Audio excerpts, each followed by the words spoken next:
नमस्कार मंडळी, मी अभिनेत्री ऐश्वर्या कांबळे.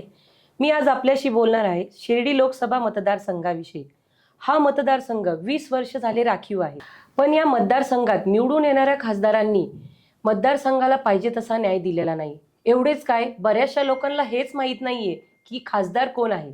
आणि पंतप्रधानही चुकीचे निर्णय घेत असतील, त्यांनाही दिल्लीत जाऊन लढतील. मी आज आपली ओळख शिर्डी मतदारसंघाला योग्य न्याय मिळवून देतील आणि दिल्लीलाही साईबाबांच्या शिर्डीपुढे झुकवतील असे सर्वात तरुण आणि दमदार भावी खासदार म्हणजेच भारत संभाजीराजे भोसले. नमस्कार सर. मला सर्वप्रथम आपल्या ह्या दमदार नावाविषयी माहिती द्या. नमस्कार मॅडम. मॅडमनी आत्ता जी तारीफ केली, बऱ्यापैकी मॅडमचं खरंच मनापासून जेवढं आभार मानले पाहिजे ते थोडेच आहेत. मॅडम, आता हे खरं हे नाव हे मला योगायोगाने म्हणजे याच्या मागं ज्या व्यक्तीचं श्रेय आहे ती माझी पणजी अनुसाहेबाई दगडू भोसले. वयाचे 105 वर्ष ती जगली आणि तिचं जे स्वप्न होतं तिने ते माझ्यात बघितलं. तिने तिच्या नातांचं नाव शिवाजी संभाजी ठेवलं, कारण शिवाजी महाराजांची ती खूप मोठी फॅन होती. आणि त्याच्यानंतर योगायोगाने माझं नाव तिने भारत ठेवलं, कारण भरत नावाच्या राजाची पण ती खूप फॅन होती. आणि हे नाव ठेवण्यामागं तिला असं तिने मला लहानपणी सांगितलं. वयाची तिचं मला फक्त ती 12च वर्ष भेटली, पण त्या 12 वर्षात असं काही शिकून गेली का जगातला कुठलाही माणूस माझ्यासमोर बसला आणि त्याच्या ज्या काही समस्या आहे ते मी 100% सोडू शकतो.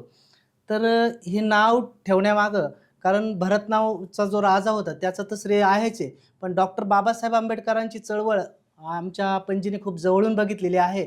आणि बाबासाहेबांची ती खूप मोठी फॅन होती आणि बाबासाहेबांनी हिंदुस्थानाला भारत नाव दिलं आणि या नावाला कुठंतरी ती मोहित झाली आणि तिला असं वाटलं का आपल्या पंथाचं नाव पण भारत पाहिजे आणि म्हणून तिनं हे भारत नाव दिलेलं आहे. आणि लहानपणीच मला सांगितलं, बाळा तू जन्माला आला तर 100% आपण मरणार आहोत, पण जाता जाता तुला या समाजासाठी काहीतरी करायचं आहे. आणि मला लहानपणीच सांगितलं का बाळा माझं स्वप्न तुझ्याकडून खूप मोठं आहे, तिला मला या देशाचं पंतप्रधान होताना बघायचं आहे आणि त्याच दिशेने माझी वाटचाल चालू आहे. आज माझी म्हणजे जनतेला माझी इच्छा कळालीच काय पाहिजे का भविष्यात मला देशाचा पंतप्रधान व्हायचं आहे. आणि म्हणून आज मी तुमच्यासमोर या नावामुळं, खूप दमदार नाव आहे, या नावामुळे माझे कामं म्हणजे अडतच नाही. जेव्हा मी फोनवर जरी बोललो, समोरच्या व्यक्तीने मला बघितलं नसेल तरी फक्त असं भारत संभाजीराजे भोसले बोलतो एवढ्यामुळेच माझं समोरचे कामं होतात. आणि मला खरंच माझ्या पणजीचं आता मनापासून आभार मानावं वाटतं का तिने मला एवढं दमदार नाव दिलंय. सर, मला एक सांगा, तुम्ही राजकारणात येऊन डायरेक्ट शिर्डी लोकसभा लढण्याचा का निर्णय घेतला? मॅडम, याच्या मागं खरं तर एक खूप मोठी परिस्थिती आहे. आणि आज मी मुलाखतीला सुरुवात करण्यापूर्वी जे माझे गुरु आहेत आणि गुरूंचे पण गुरु आहेत आणि गुरूंच्या गुरूंचे पण गुरु आहेत आणि या तिघांनी पण समाजाला यस यस यस दिलेला आहे. आणि ज्यावेळी मी एस एस एस बोलतो त्यावेळी मी खूप मोटिवेट होतो. तर हे एस एस काय आहे आणि माझे गुरु कोण आहेत याबद्दल मी सर्वात प्रथम सांगणार आहे. माझे गुरु ज्यांच्यामुळे या जीवनाचं सोनं झालं ते माझे गुरु डॉक्टर बाबासाहेब आंबेडकर यांनी या देशाला संविधान दिलं. माझे गुरु डॉक्टर बाबासाहेब आंबेडकर यांचे पण गुरु शिक्षणाचे जनक क्रांतीसूर्य ज्योतिबा फुले यांनी आपल्याला शिक्षण दिलं. आणि महात्मा फुलेंचे पण गुरु छत्रपती शिवाजी महाराज रयतेचे राजे यांनी आपल्याला स्वराज्य दिलं. आणि म्हणून या तिन्ही महामानवांना वंदन करून आपण या मुलाखतीला सुरुवात करूया.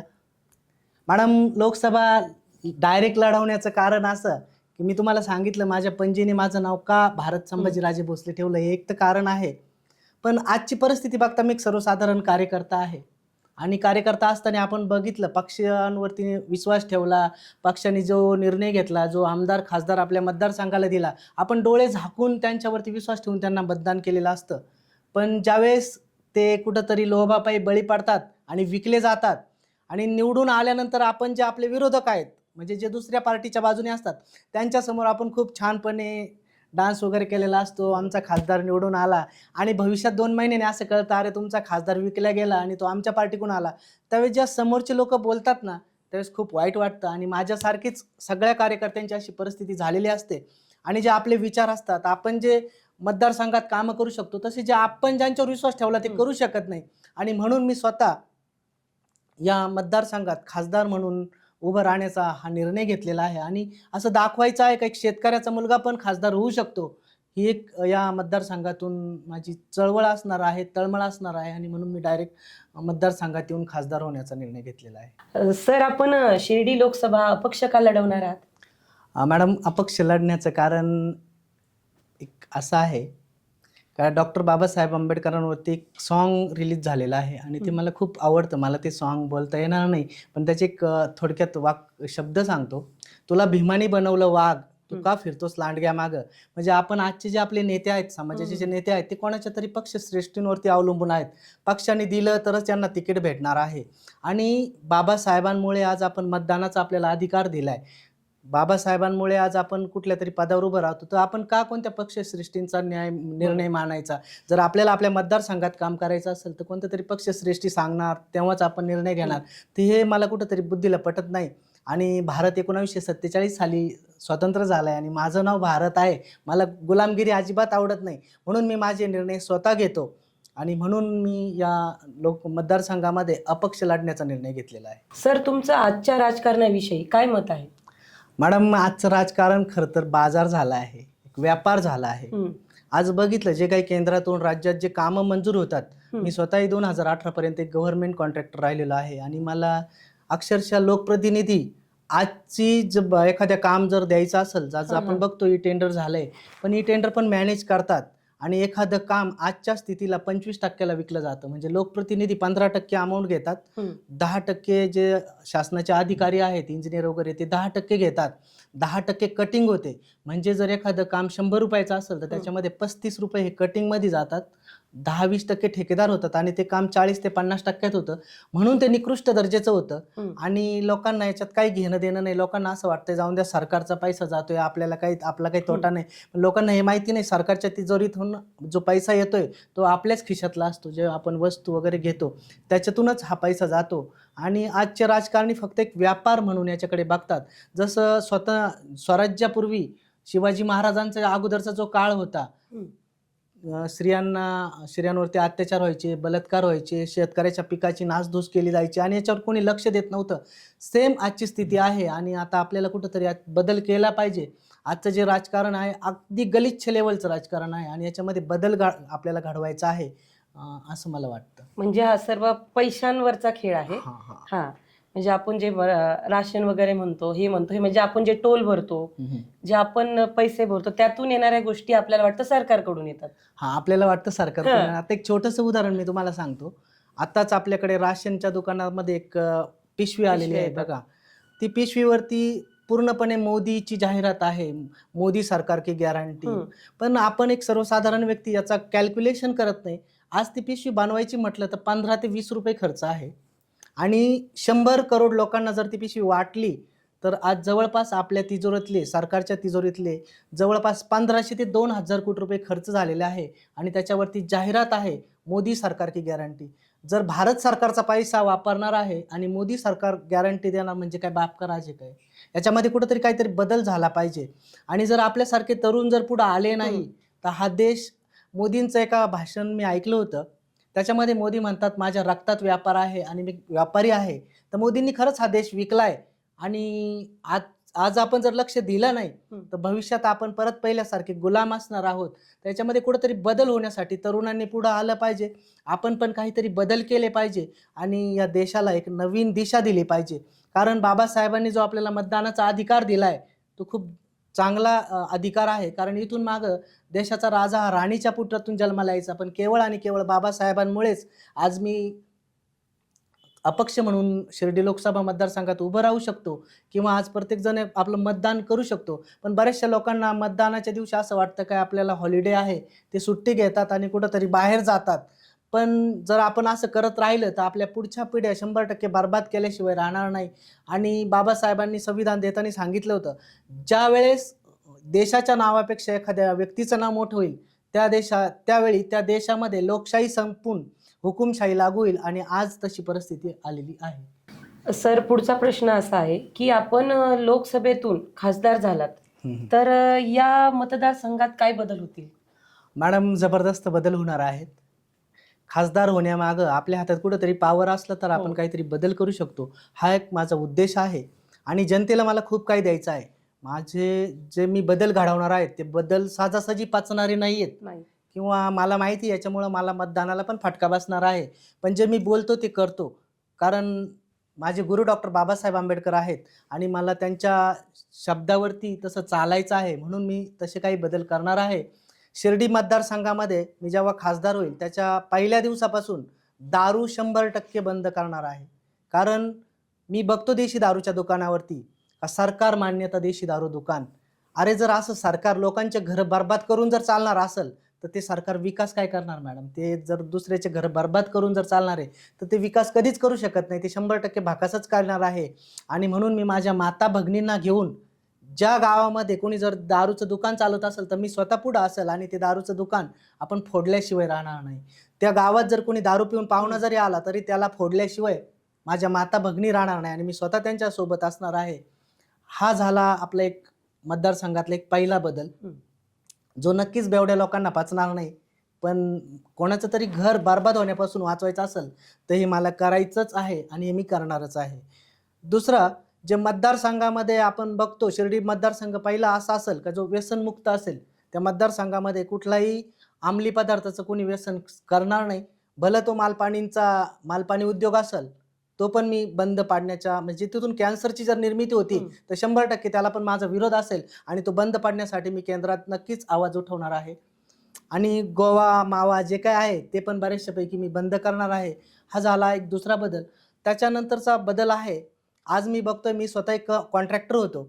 आज माझे मित्र जे कॉन्ट्रॅक्टर आहेत ज्यांची कॅपॅसिटी आहे ज्यांच्याकडे क्वालिटी आहे पण केवळ आणि केवळ हे जे 25% लोक पैसे घेतात कामाचे लोकप्रतिनिधी जे इंजिनियर वगैरे असतात त्याच्यामुळे त्यांना ज्या पाहिजे तशा प्रमाणात काम करता येत नाही, त्याला क्वालिटी देता येत नाही. आणि मी जेव्हा खासदार होणार आहे तर त्यामध्ये मी जेव्हा सगळ्यांना सारखे कामं वाटणार आहे.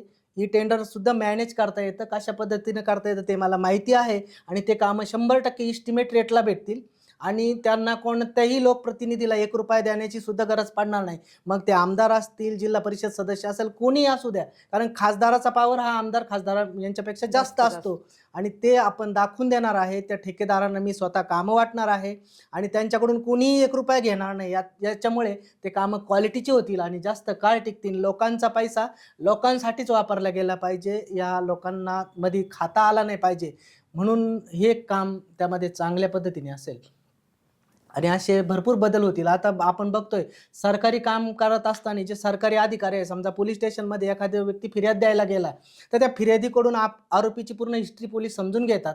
त्या आरोपीला बोलावतात आणि फिर्यादीवरच गुन्हा दाखल करायला लावतात आणि दोघांनाही म्हणतात आम्ही तुम्हाला अटक करू. त्याच्यामुळे कोणीच कोणाकडे येत नाही, फक्त पोलीस पैसे खातात.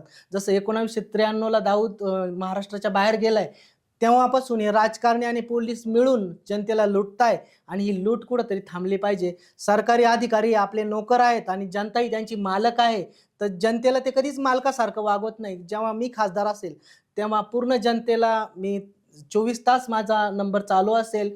जनता मला कधी येऊन भेटू शकते आणि त्यांचं काम ते आपल्या मुलाप्रमाणे किंवा भावाप्रमाणे माझ्याकडून ते काम करून घेतील आणि मी सदैव त्यांच्या पाठीशी असेल. हा एक बदल असेल. आणि सगळ्यात महत्त्वाचा मुद्दा का आज कुठलंही सरकार रोजगाराचा जो मुद्दा आहे तो बाजूला ठेवतंय. कोणी म्हणतं भोंगे बंद करू, कोण काय अशी आश्वासनं देतात पण ते काही करत नाही, फक्त एक गाजरं दाखवले जातात. पण मी आज कुठल्याही पदावर नसताना मी आज आत्ता ताबडतोब तुम्हाला तुमच्या कलेप्रमाणे शिक्षणाप्रमाणे किंवा पात्रतेनुसार आज आत्ता ताबडतोब रोजगार देऊ शकतो. जो माझा स्क्रीनवरती नंबर आहे तुम्ही कधीही मला संपर्क करा आणि तुमच्या पात्रतेनुसार तुम्हाला जो रोजगार मिळणार आहे. कारण मला या ठिकाणी लोकांना नोकऱ्या देऊन त्यांना नोकर नाही बनवायचं. तर मी एक व्यावसायिक प्रशिक्षक आहे. मला लोकांना व्यवसायाची माहिती देऊन त्यासाठी कसं लोन दिलं जातं, त्या व्यवसायाचं मार्केटिंग कसं होतं आणि मला जसं बाबासाहेबांचं स्वप्न होतं माझा तरुण हा सुटाबुटात आला पाहिजे, सेम तेच स्वप्न माझं आहे. माझा तरुण हा सुटाबुटात आला पाहिजे, त्यांचे स्वतःचे व्यवसाय निर्माण झाले पाहिजे आणि त्यांच्या व्यवसायातून जो माल निर्माण होणार आहे तो परदेशात विकला गेला पाहिजे आणि परदेशातले पैसा आपल्या देशात आला पाहिजे. तेव्हाच आपला देश आर्थिक साक्षर होईल. हे एक माझं स्वप्न आहे आणि त्या दिशेने नक्कीच हा एक भव्य बदल असेल. पण हे बदल घडविताना तुम्हाला पण भरपूर विरोध होणार आहेत हे तुमच्या लक्षात येतंय का? हा मॅडम विरोध तर मला खूप होणार आहे. आता आंबेडकरांनाच त्रास झालाय आपल्या बाबासाहेब आंबेडकरांना, तर आता तर तुम्हाला किती त्रास होईल? या तुमच्या खूप सुंदर प्रश्नाचं उत्तर मी शायरीच्या माध्यमातून देऊ इच्छित आहे. मौत का डर तो उनको लगता है जिनके कर्मों में दाग होता है, मौत का डर तो उनको लगता है जिनके कर्मों में दाग होता है। हम तो बाबा साहब की औलाद है, हमारे तो खून में ही आगे, खून में ही आगे. वा सर, म्हणजे यांनी पाहिलं शायरीतून कसं उत्तर दिलं. म्हणजे खरंच मी म्हणते हे युनिक खासदार असणार आहेत शिर्डी मतदारसंघाचे. मी पण आता उत्सुक आहे यांना खासदार बनताना पाहण्यात. सर, आपण नावाप्रमाणेच दमदार आणि तरुण खासदार असणार आहात. तर तुम्ही या तरुणाईला काय देणार आहात? मॅडम, नक्कीच खूप छान प्रश्न विचारला तुम्ही. तरुणाईला मी तर खूप काही देणार आहे. पहिलंच मी तुम्हाला सांगितलं, तरुणाईला सुटापुटात आणणार आहे. त्यांना नोकर नाही तर स्वतःच्या व्यवसायाचा मालक बनवणार आहे. पण सगळ्यात महत्त्वाचा विषय जो तुमच्याही पण मनात आहे, तुम्ही पण तरुण आहात, मी पण एक तरुण आहे. आणि तरुणांना काय पाहिजे असतं किंवा तरुणांचं काही दुःख असतं हे मी अगदी जवळून बघितलेलं आहे. आणि योगायोगाने माझ्या नशिबात ते दुःख आलं नाही, कदाचित तुमच्याही नशिबात ते दुःख येऊ नये. आता आपण त्या दुःखाबद्दल बोलणार आहे.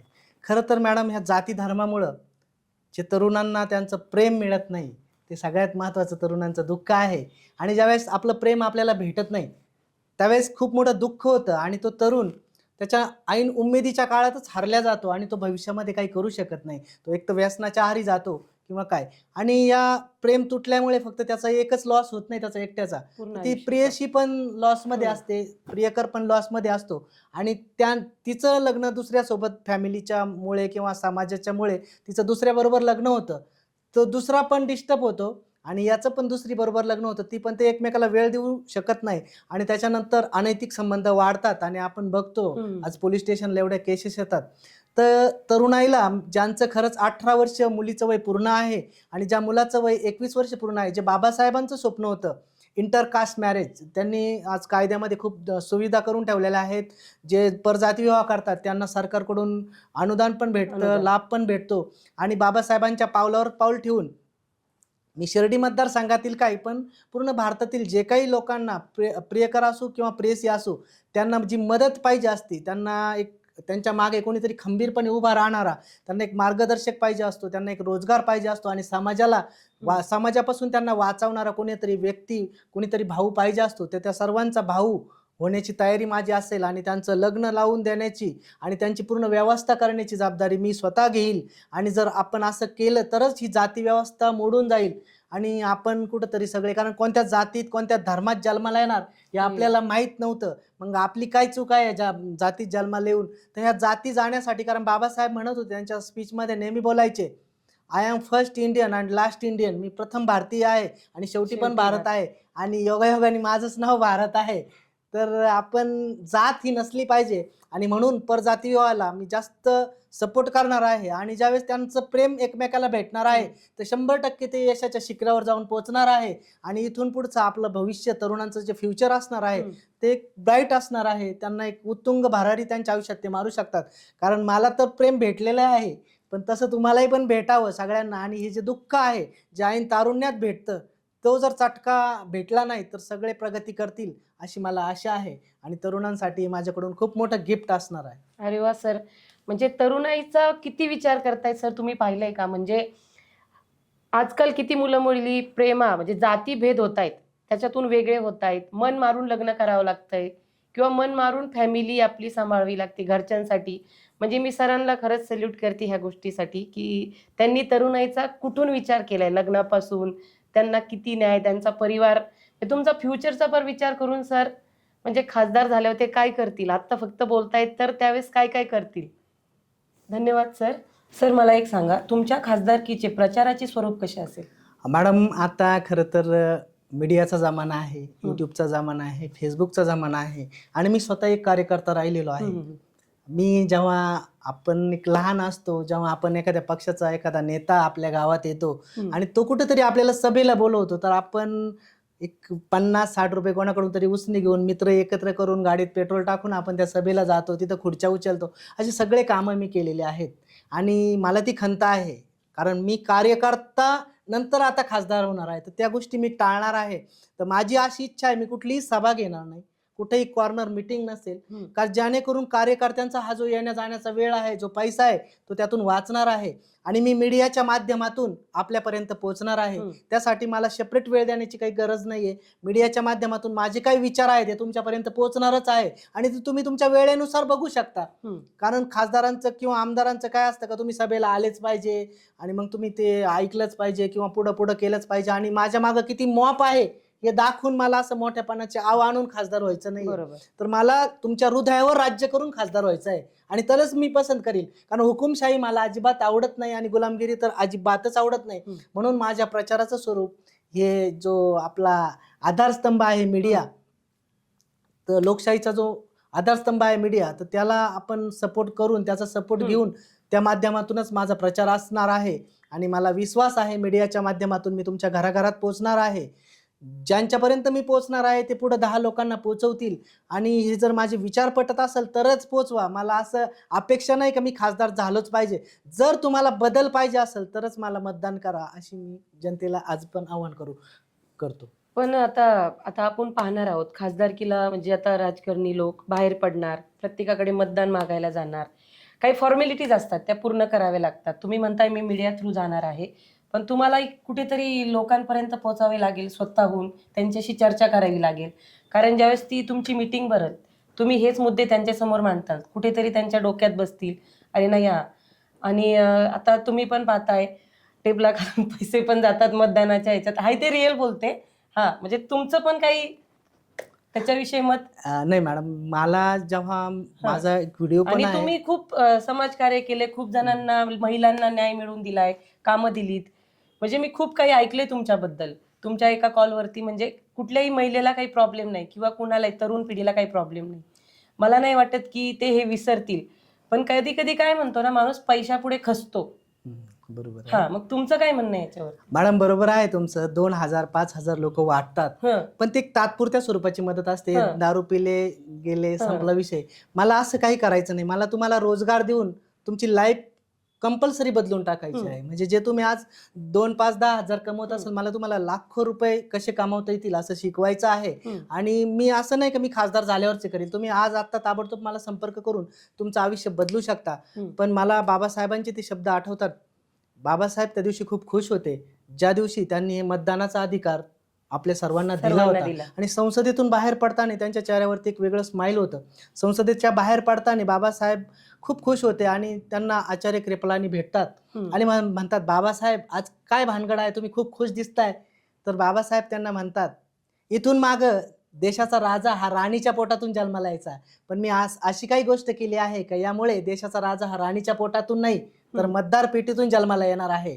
आणि मॅडम त्यावेळेस आचार्य कृपलानी म्हणतात, बाबासाहेब तुम्हाला माहिती आहे तुमचे लोक विकाऊ आहेत, गुलाम आहेत आणि बेरोजगार आहेत, तर नक्कीच आम्ही त्यांना विकत घेऊ आणि आमची सत्ता प्रस्थापित करू. याचे उत्तर देताना बाबासाहेब म्हणतात, मला माहिती आहे माझे लोक गुलाम आहेत, विकाऊ आहेत, पण ज्या दिवशी त्यांना या मताची किंमत कळेल त्यावेळेस त्यांचं मतदान विकत घेऊ पाहणारे इतकं भिकारी कोणीच नसेल. आणि मॅडम आज ती वेळ आलेली आहे. आज लोकांना माहिती आहे मतदानाचे पैसे घेऊन काही उपयोग नाहीये. कारण आज जर आपण पैसे घेऊन जर एखाद्याला मतदान केलं तर नक्कीच जर आपल्याला त्यांनी 10 लाख रुपये खर्च केला तर त्याच्यापासून 1 कोटी कसे मिळतील याचा विचार करणार आहे. आणि आपण बघितलं शिर्डी मतदारसंघातले जे मागचे खासदार आहेत ते 100% विकले गेलेले आहे पैशासाठी. या पार्टीतून त्या पार्टीत, त्या पार्टीतून त्या पार्टीत. मग जर असे विकाऊ खासदार जर तुम्हाला पाहिजे असेल तर तुम्ही पैसे घ्या. आणि जर तुम्हाला प्रामाणिकपणे मतदारांसाठी काम करणारा, केंद्रात तुमच्याबद्दल आवाज उठवणारा आणि एक दमदार खासदार पाहिजे असेल तर नक्की तुम्ही माझा विचार करा. म्हणजे तुम्ही लोकांसाठी 24 घंटे अवेलेबल राहतात स्वतः. हां हां, हे तुमचं यातून खासदारकीतून दिसून येते. सर, आता खूप महत्त्वाचा प्रश्न आहे तुमच्यासाठी. आपल्या जिल्ह्यातील, परत ऐका, आपल्या जिल्ह्यातील 2 मोठे नेते यांच्याबद्दल आपलं काय मत आहे? मॅडम खूप छान प्रश्न विचारला, जनतेच्याही मनातला आहे आणि खरंच त्यांच्यावर बोलणे इतका योग्यतेचा मी नाही, पण तरी मी 100% या प्रश्नाचं तुम्हाला उत्तर देणार आहे. आणि एक योगायोग बघा, थोरात साहेब आणि विखे साहेब हे आपल्या नगर जिल्ह्याचे 2 मोठे नेते आहेत आणि मला अभिमान आहे त्यांच्यामुळे आपल्या शिर्डी मतदारसंघात नेहमी महसूल मंत्री पद येत राहतं, खूप मोठ्या लेवलचं पद येतं आणि खरंच त्यांचा अभिमान आहे. त्यांना बघूनच राजकारणासाठी राजकारणात येण्यासाठी मी मोहित झालेलो आहे. पण कधी कधी त्या दोघांमध्ये जो वाद आहे त्याचा ह्या मतदारसंघाला फटका बसतो आणि तो वाद मिटला गेला पाहिजे. कारण आज बघितलं आपण परिस्थिती, आज आमच्या संगमनेरची जर परिस्थिती बघितली मॅडम, तर फक्त दोघांचा जो वाद आहे याच्यातून कुठंतरी एकमेकावरती गैरसमज हे, मी असं म्हणणार नाही का विखे साहेबाच्याला जबाबदार आहेत, जेवढे विखे साहेब जबाबदार आहेत तेवढे त्याला थोरात साहेब पण एवढे जबाबदार आहे. आज बघितलं मतदारसंघातील जेवढे क्रेशर आहेत ते पूर्णपणे बंद आहेत मॅडम, आणि त्यांनी कधी कमवले नसेल एवढा 22 कोटी 24 कोटी असा त्यांना दंड आहे. क्रेशरवाल्यांचं तर काही नाही, त्यांच्यावर 4-5-10 कोटी रुपये कर्ज असतं, ते त्यांचे हप्ते कसे पण ॲडजस्टमेंट करून भरतात. पण त्या क्रेशरवरती जे जागणारे लेबर आहेत, ड्रायव्हर आहेत, लाखो लोक आहेत, ते आज बेरोजगार झालेले आहेत. त्यांच्या फॅमिलीचं त्यांचं मरण येतं त्यामध्ये कित्येक मुलांचं शिक्षणाचा पण प्रश्न त्याच्यामुळे नाही पूर्ण होऊ शकत. अनेक अडचणी त्या ड्रायव्हर किन्नर जे लेबर आहेत त्या सगळ्यांना उद्भवतात. आणि वाळूमुळे आज बघताय, वाळूबंदीमुळे आज हाय रेट आहेत. विखे साहेबांनी सांगितलं होतं 600 रुपये ब्रासने आपण वाळू देणार, ऐकून खूप आनंद झाला होता, पण ते सबसेल फेल ठरलेले आहेत. आणि त्यांनी कुठंतरी या दोघांचा कुठेतरी मत किंवा यांना एक पर्याय कोणीतरी असावा. आणि माझं गाव दोघांपासून लोणी पण 14 किलोमीटर आहे आणि संगमनेर पण 14 किलोमीटर आहे, म्हणजे नक्कीच नियतीला पण हेच मान्य आहे का यांना कोणीतरी पर्याय असावा. आणि एक आमदार आणि एक खासदार, जर आमदारांना जर खासदार पर्याय असेल तर नक्कीच तो आवाज केंद्रापर्यंत पोहोचला जातो. आणि मी जेवढा प्रेमळ आहे तेवढाच दमदार आहे. जर माझं ऐकलं नाही तर माझी आता दोन्ही मित्रच आहे, 100% ऐकतील, पण जर ऐकलंच नाही तर नक्कीच जनतेला मी पर्याय असणार आहे. आणि मला जर यांच्या विरोधात काम करायची वेळ आली तरी मी 100% यांच्या विरोधात काम करील. आणि यांना सरळ करणं हाच माझा एक उद्देश आहे. तर मला ते या दोन नेत्यांबद्दल माझं हिंमत आहे. ऐकलं असेल त्यांनी तरी त्यांनी मला मोठ्या मानाने समजून घ्यावं, कारण ते दोघंही वयाने माझ्यापेक्षा मोठे आहेत आणि खूप प्रेम करतात माझ्यावर. त्यांना माहिती आहे भारत काय चीज आहे. म्हणजे तुम्ही त्यांच्यासाठी नाही तर जनतेसाठी हे सगळं बोलता. जनतेसाठी. हो. सर मला एक सांगा, मतदान आणि मतदार याविषयी आपलं काय मत आहे? मॅडम, मतदान आणि मतदार याविषयी खरं तर माझं खूप चांगलं मत आहे. ते मत असं आहे, जर आपण बाजारात गेलो मॅडम, भाजीपाला जरी घ्यायचा असेल तर आपण त्याला निरखून पारखून बघून भाव करून घेतो. आणि जेव्हा आपण आपल्या मतदारसंघातून एखादा प्रतिनिधी निवडून द्यायचा आहे त्यावेळेस आपण काहीच विचार करत नाही. काही लोक तर मतदानाच्या दिवशी सुट्टी घेऊन बाहेर पडतात. पण डॉक्टर बाबासाहेब आंबेडकरांचे मतदानाविषयी विचार खूप वेगळे आहे. कारण जर त्यांनी तसंच ठेवलं असतं, मतदानाचा अधिकारच नसता दिला, तर राणीच्या पोटातून जन्माला येणाराच राजा असता. म्हणजे आज आपल्याला चहावाला पण आपला पंतप्रधान होऊ शकतो. तर आपण मतदान करताना त्या खासदार असेल किंवा आमदार असेल त्याची पात्रता जरी नाही बघितली, पण तरी त्याचे मतदारसंघाविषयीचे विचार काय आहेत, त्याचा जनतेसंबंधित काय विचार आहेत ते पण बघितलं पाहिजे. आणि तो खासदार किंवा आमदार त्या मतदारसंघात 24 तास अवेलेबल असला पाहिजे जनतेच्या सेवेसाठी. आपण बघतो बाहेरचे आमदार खासदार आणले जातात, ते कामापुरते येतात, तात्पुरते पाया पडतात जनतेच्या, निवडून आल्यानंतर 50-60 खोके घेऊन कुठेतरी विकल्या जातात. आणि ते त्यांना या राजकारणाचं काही घेणं देणं नाही किंवा मतदारांचं काही घेणं देणं नाही. जसं तुम्ही पहिल्यांदा सांगितलं, खासदार कोण हेच पण जनतेला माहिती नाही. तर असा जो विषय आहे ही कुठंतरी थांबला पाहिजे. आणि याला जर आपणच जबाबदार आहे. जर आपण योग्य उमेदवाराला मतदान केलं नाही तर पुढची पिढी 100% बर्बाद होईल. आणि जर अशी हुकुमशाही राहिली तर आपण बर्बादीच्या दिशेनेच आपली वाटचाल आता चालू आहे. आपण जर आता यात बदल केला नाही, मी म्हणणार नाही का एखादा पक्ष वाईट आहे, एखादा पक्ष चांगला नाही आहे, किंवा आज सगळे सारखेच आहे, मिळून मिसळून ते आज सत्तेमध्ये आहेत आणि जनतेचं याच्यामध्ये मरण आहे. तर मी असं म्हणतो, ज्यांचा प्रामाणिकपणा आहे मतदारसंघाविषयी, ज्यांना मतदारसंघाविषयी तळमळ आहे, आपल्या मतदारांचं काहीतरी कामं करायचे आहे, अशाच लोकांना तुम्ही निवडून द्या. भले ते अपक्ष जरी असतील तरी चांगली संधी आहे. आणि विकणाऱ्या खासदारांना निवडून देण्यापेक्षा आपण सगळ्यांनी मतदान केलं पाहिजे आणि मतदान विकलं नाही पाहिजे. मतदान विकणं म्हणजे आपली आई बहीण विकल्यासारखं आहे मॅडम. आपली आई बहीण आपण जर विकू शकत नाही तर आपलं मतदान का विकताय? म्हणून मतदान आपण विकलं नाही पाहिजे आणि मतदानाचा अधिकार आपण घेतला पाहिजे. बाबासाहेबांनी दिलेला तो आपल्याला अनमोल अधिकार आहे आणि तो आपण बजावलाच पाहिजे. म्हणून माझी सर्व मतदारसंघातील मतदारांना विनंती आहे, आपण आपलं मतदान न विकता मतदान करावं आणि योग्य उमेदवाराला मतदान करावं. ही मतदान आणि मतदारसंघाविषयी माझी म्हणजे 5 वर्षातून एकदा हात जोडणारा नकोय, तर 5 वर्षही आपल्याशी हात जोडून आणि हात मिळवून राहणारा खासदार पाहिजे. सर, एक महत्त्वाचा प्रश्न, मी असे ऐकले आहे आणि पाहिलेही आहे, काही आमदार खासदार पैशासाठी किंवा काही गोष्टीसाठी विकले जातात. म्हणजे ते पैसा घेतात म्हणजे विकलेच जातात. तर तुम्हाला जर अशी ऑफर आली तर तुम्ही विकले जाल किंवा तुम्ही काही याच्यात कराल?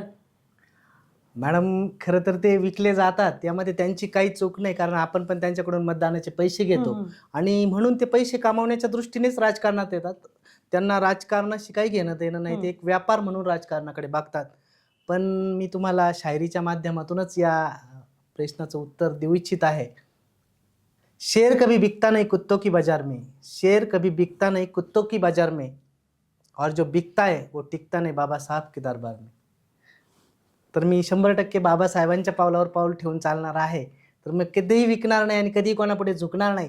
मला मतदारसंघातील लोकांपुढे नतमस्तक व्हायला आवडेल, पण मी कोणापुढे विकणार नाही आणि कोणापुढे झुकणार नाही. आणि म्हणूनच मी हे गोष्टी मला करता येऊ नये म्हणूनच मी अपक्ष निवडणूक लढवण्याचा निर्णय जो घेतलेला आहे. आता मतदान होण्याच्या आधी सगळेच आश्वासन देतात, बोलतात. आता तुम्हालाही बोलावं लागतं, पण तुम्ही आता जे जे बोललात, माझ्या प्रत्येक प्रश्नाचं उत्तर दिलं, पण तुम्ही तुमच्या प्रश्नाला, तुम्ही जे बोललात त्याला ठाम राहणार जनतेसाठी? ठाम राहणार की नाही? नाही मॅडम, 100% मी ठाम राहणार, हां. कारण मला जनतेपेक्षा जनतेपेक्षा कोणीही मोठं नाही. विकणं तर माझा रक्तात पण नाहीये आणि देवाने मला खूप काही दिलेलं आहे. आज मी पूर्ण संपन्न आहे आणि जेव्हा लोक सांगतात आम्ही करू बघू, तसं तुम्ही मला आत्ताच आजमावून बघू शकता. मी आज कुठल्याही पदावर नाही, तरी मी तुम्हाला रोजगार देऊ शकतो, तो पण तुमच्या कलेनुसार, शिक्षणानुसार आणि पात्रतेनुसार. आणि मी कधीही शब्द बदलणार नाही. मतदारसंघामध्ये सगळे जे धाडाडीचे निर्णय मी सांगितले असेल, दारूबंदी असेल, व्यसनमुक्ती असेल किंवा रोजगाराचं असेल, ते 100% मी करणारच आहे आणि त्याच्यात कुठलाही बदल होणार नाही. याला आपला हा व्हिडिओ साक्षीदार असेल. आणि दुसरी गोष्ट, आग से खेलोगे तो जल जाओगे, हवा से खेलोगे तो उड़ जाओगे, पानी से खेलोगे तो डूब जाओगे, लेकिन भारत संभाजीराजे भोसले को साथ दोगे ना तो मालामाल हो जाओगे. वा. आणि जे शब्द मी वापरलेतात, तर खरंच तुम्ही माझ्यासोबत येऊन मालामाल होऊ शकणार आहात. तुमच्यासाठी आज एक लाईव्ह उदाहरण म्हणजे माझी बिझनेस पार्टनर विद्या बंगीलाही तुम्ही विचारू शकता त्याच्यामध्ये काय बदल झालेत काय नाही. नमस्कार विद्याताई. नमस्कार. आत्ताच सर जे बोलले, तुम्ही त्यांच्याबरोबर असता नेहमी, तर तुमच्यात काय बदल घडले आम्हाला सांगा. नमस्कार, मी विद्या संतोष अभंग. मॅडमने प्रश्न विचारलाच तर सर्व जनतेला संगमनेरमध्ये तरी आणि नगरमध्ये तरी माहिती आहे की मी सरांसोबत असतेच. आणि माझ्यात काय बदल झाला म्हणजे गेल्या मी 5-6 वर्षापूर्वी मी अशी बोलू शकत नव्हते, कारण की मी खूप घाबरायचे.